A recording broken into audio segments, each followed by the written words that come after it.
Falar, para variar um pouquinho, Pedro Campos e ouvintes, sobre coronavírus, mas falar da solução para essa pandemia que virá, tomara, com a vacina. E para falar sobre isso, a gente está em contato agora com o gerente-geral de medicamentos da Anvisa, o Gustavo Mendes, que está com a gente em áudio e vídeo. Bom dia, Gustavo. Obrigado por atender o nosso convite. Bom dia, Agostinho. Bom dia, Pedro. Bom dia a todos os ouvintes. Bom, Gustavo, eu queria começar sobre o fato da Anvisa ter abreviado alguns processos, ter tentado agilizar alguns processos, lógico, em função da pandemia, a gente não pode perder mais tempo. E o que eu acompanhei você em outras entrevistas, enfim, li por aí, é que isso não vai representar risco nenhum, que o padrão de qualidade, de eficiência vai ser mantido. Eu queria saber exatamente como é que vai ser isso e se a partir desses processos mais ágeis, mais rápidos, vai dar mesmo para cumprir a previsão do governador de São Paulo, que eu estou achando muito otimista, Deus queira que ele esteja com a razão, que é de começar a vacinação aqui em São Paulo na segunda quinzena de dezembro. Com esses processos mais ágeis, dá para a gente acreditar nesse prazo, Gustavo?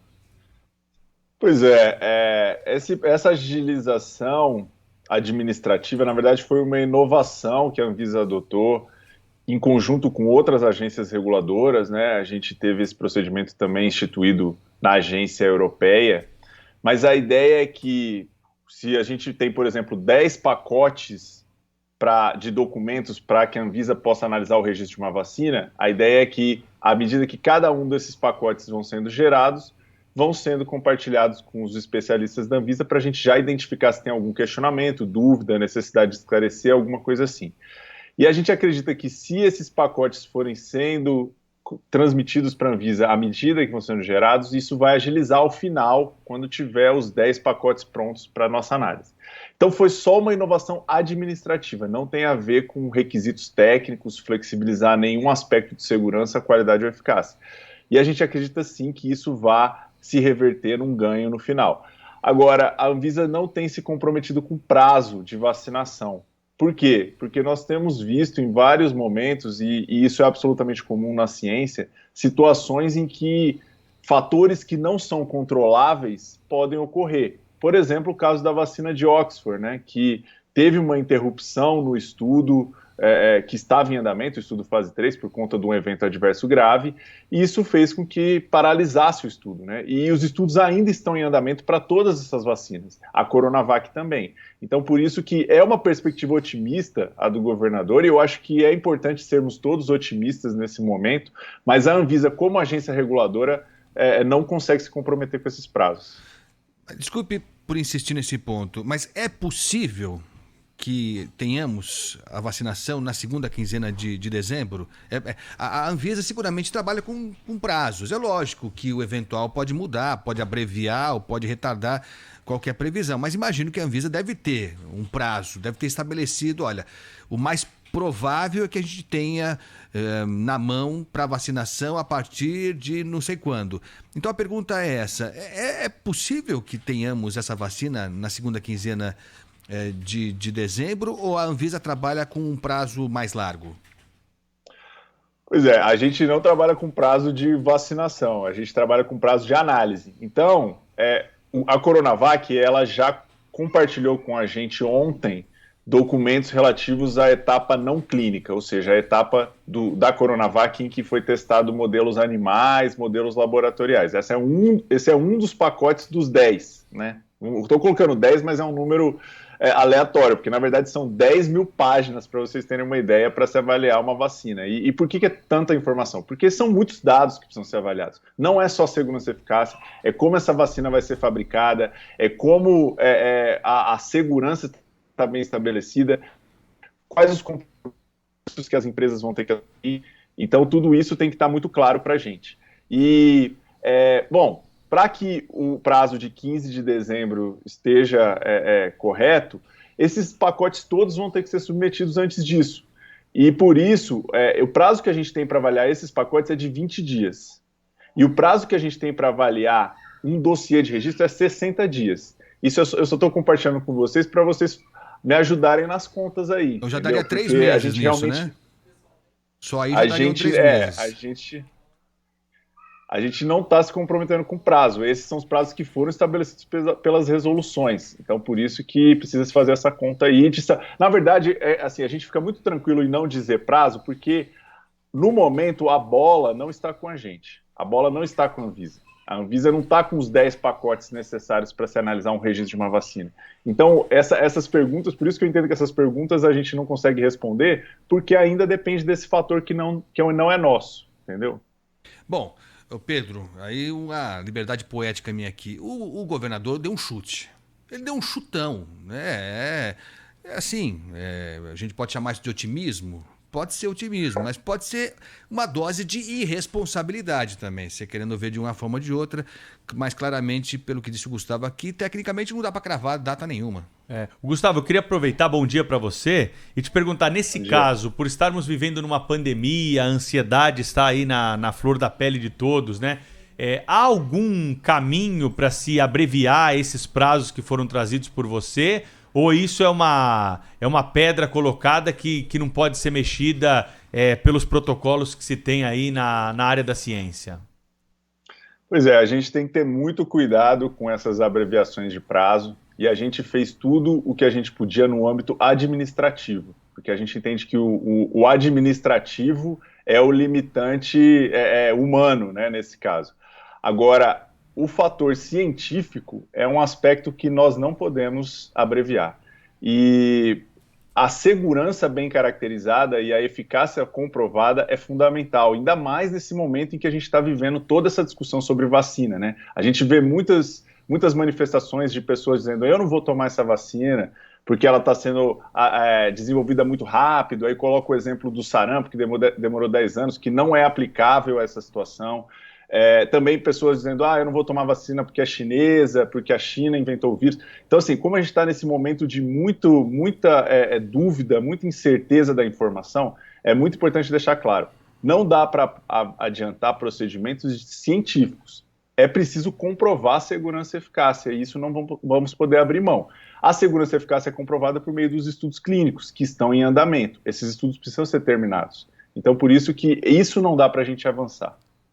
Ô Gustavo, não sei se dá para dizer que vacina que está na frente aí. Você falou que a Coronavac já enviou parte do material para vocês. Eu queria saber das demais, porque algumas delas, inclusive, você pode até detalhar, algumas não prevêem a fabricação aqui no Brasil.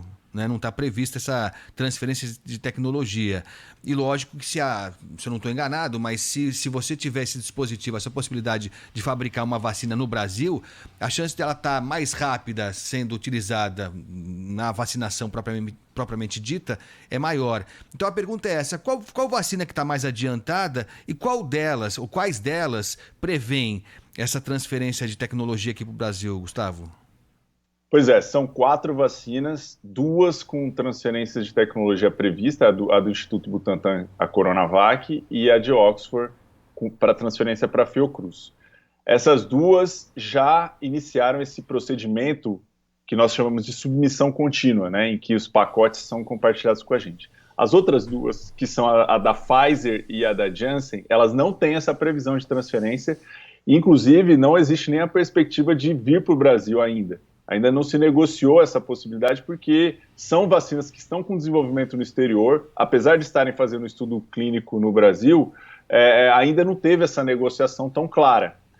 Essas 2, a gente pode dizer que estão na frente nos âmbitos administrativos porque já iniciaram esse procedimento de submissão contínua. Mas para as 4 vacinas, os estudos ainda estão em andamento. Então, e esses fatores científicos são fatores que não dá para dizer qual está na frente e qual não está, porque podem se interromper a qualquer momento esses estudos, né? Como a gente viu no caso de Oxford com um evento adverso grave. E também uma outra vacina que eu queria destacar é a vacina russa, né? Que apesar de nós não termos recebido nenhuma informação ainda da vacina russa, formalmente, nós já fizemos algumas reuniões, já saiu aí na mídia informações sobre acordos com a União Química, que é uma indústria nacional, com o governo do Paraná, que também está nesse cenário aí, nesse radar. Além, claro, das vacinas que estão em desenvolvimento no exterior. Estar no exterior não significa que ela não possa vir. A Moderna, né, uma que tem se falado muito, que é uma que tem desenvolvimento nos Estados Unidos, ela pode vir para o Brasil também como uma perspectiva. E está com estudos avançados. Então, temos todo esse cenário aí que precisamos ficar atentos. Mas é fato que, no caso de transferência de tecnologia, ou seja, a fabricação aqui em território nacional, isso tornaria mais ágil, mais rápida a chegada ao público. Isso é fato, né? Tem que se avaliar os cronogramas de transferência, né? Porque transferir uma tecnologia não é um passo simples. Você precisa treinar o pessoal, você precisa ter os equipamentos adequados, as instalações. Esse cenário, eu já vi algumas discussões sobre esse cenário de transferência, e isso é um acordo meramente comercial, né? Claro que a Anvisa regula essa transferência nos aspectos técnicos, mas a decisão de transferir e quando vai transferir é uma decisão entre as empresas, né? E eu tenho visto essa discussão de que existe previsão de já se iniciar essa transferência imediatamente, outros que já vão deixar essa transferência mais para o ano que vem mesmo, então tem que avaliar esse cenário. Não é uma garantia de que transferir vai garantir mais acesso aos brasileiros, porque ainda vai ter esse processo de transferência.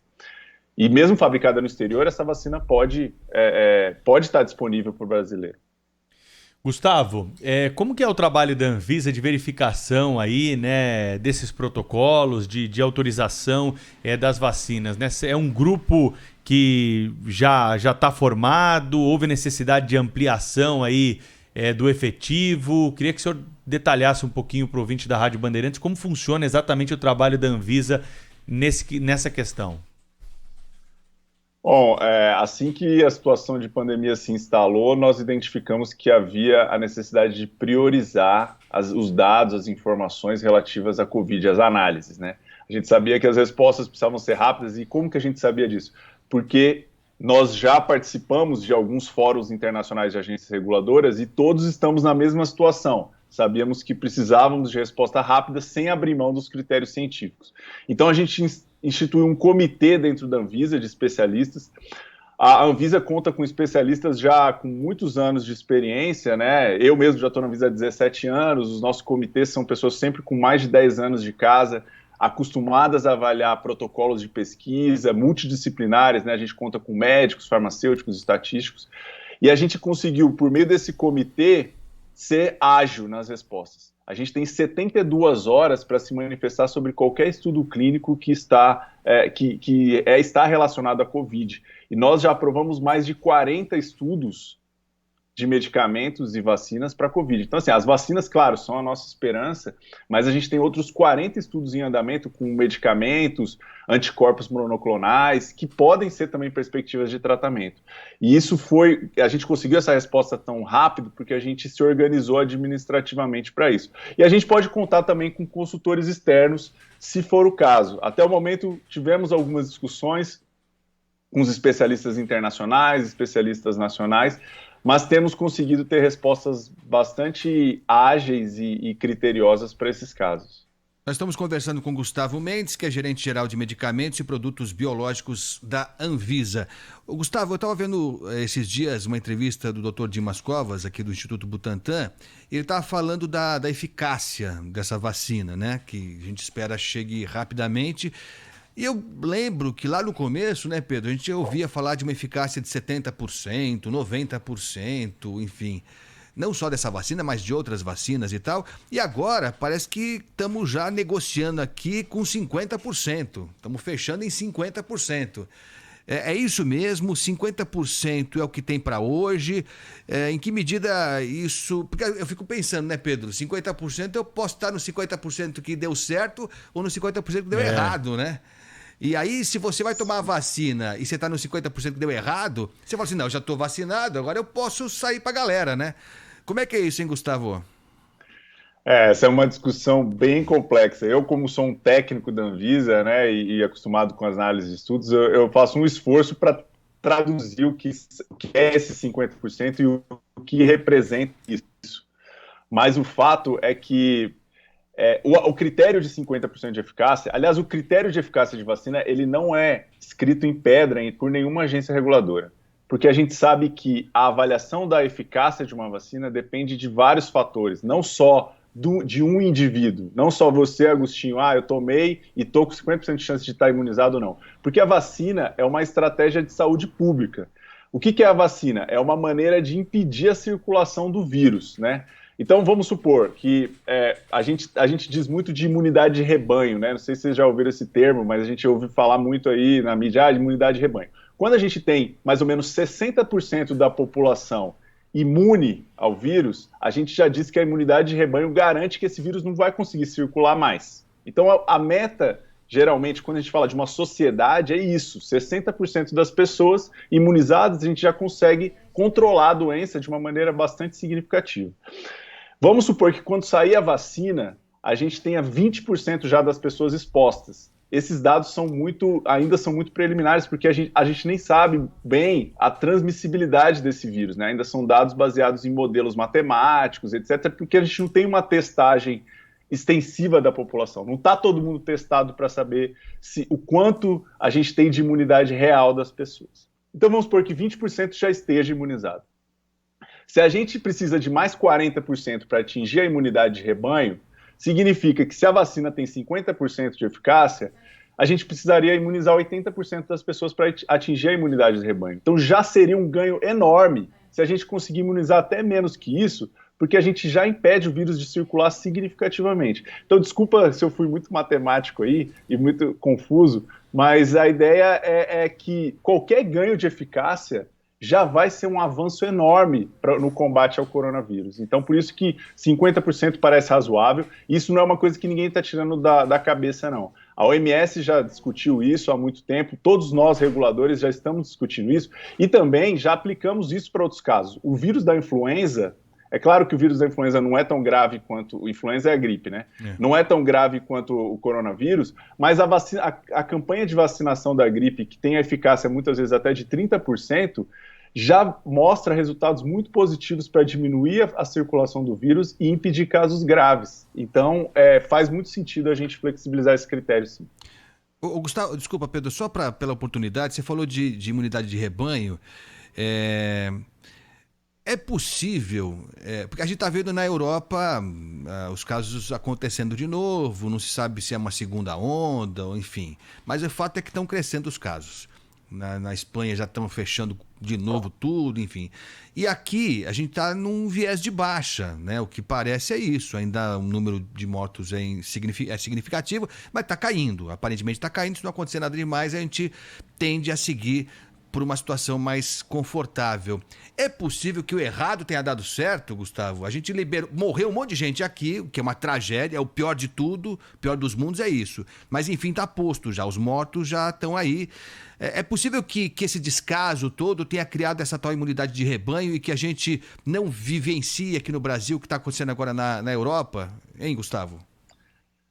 É difícil afirmar essa questão, porque para dizer que tem imunidade de rebanho, eu preciso testar todo mundo, né? E não é o que a gente está vendo. A gente está vendo diminuir casos, mas a gente não sabe quanto é a circulação real do vírus, porque nem todo mundo está testado. Eu mesmo conheço vários casos aí de pessoas que nunca se testaram, né? E assim, nunca se testaram, falando não sabe com uma se já pessoa, pegou inclusive. ou não. Pois é, então, você não sabe se você Não já sei. pegou ou não, se você está imune ou não.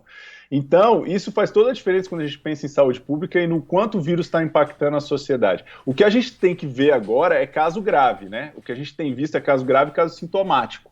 E é isso que tem baseado as estratégias. Isso pesa na nossa decisão de eficácia. Eu não posso afirmar que a estratégia no Brasil foi bem sucedida ou não. E temos, sim, sérias preocupações sobre uma possível segunda onda. Por isso que as medidas de distanciamento social precisam se manter, os protocolos de segurança, porque a segunda onda não está prevista nos protocolos de vacinação, né? Os voluntários que estão participando dos estudos são voluntários que não tiveram nenhum contato, eles são testados antes para saber, olha, você realmente não teve contato com o vírus, agora você pode entrar no estudo.